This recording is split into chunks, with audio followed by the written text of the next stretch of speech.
कोल India के अधीन काम करने वाले नियमित कोयला श्रमिकों की हादसे के दौरान मौत हो जाने की स्थिति में अब उनके आश्रितों को मिलेगा 1 करोड़ रुपए का अतिरिक्त बीमा लाभ।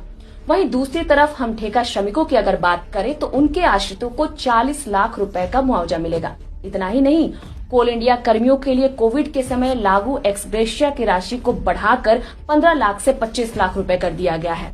कोयला मंत्री जी किशन रेड्डी ने शुक्रवार को रांची में इसकी घोषणा की। उन्होंने कहा कि यह व्यवस्था विश्वकर्मा पूजा के दिन यानी कि 17 सितंबर से लागू हो जाएगी। इसके अलावा कोयला खदानों में ड्रेस कोड भी लागू होने की जानकारी साझा की गई।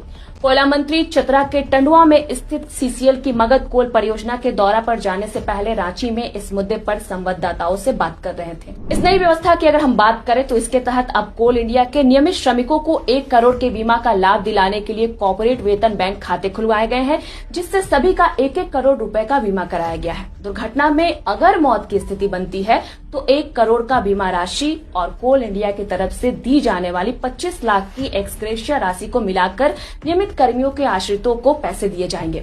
वहीं ठेका कर्मियों के आश्रितों को बीमा और एक्स ग्रेशिया के 25 लाख मिलाकर भुगतान किया जाएगा। प्रेस से बातचीत के दरमियान केंद्रीय मंत्री ने आत्मनिर्भर भारत के संकल्प को दोहराते हुए कहा कि अभी हमारा देश विश्व की चौथी अर्थव्यवस्था पे है और हम धीरे धीरे तीसरी अर्थव्यवस्था बनने की ओर अग्रसर है। ऐसे में कोल इंडिया की महत्ती जो होगी भूमिका होगी। केंद्रीय मंत्री ने कहा कि हमारा पूरा जोर घरेलू कोयला उत्पादन बढ़ाने पर है। देश की आर्थिक प्रगति के लिए युवाओं को आगे बढ़ाने और उन्हें रोजगार उपलब्ध कराने के प्रति सरकार पूरी तरीके से गंभीर है।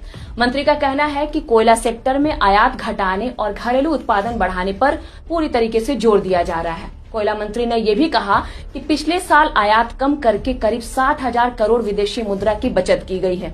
हालांकि कुछ कंपनियां कोयले की आयात कर रही है, खासकर स्टील कंपनियां।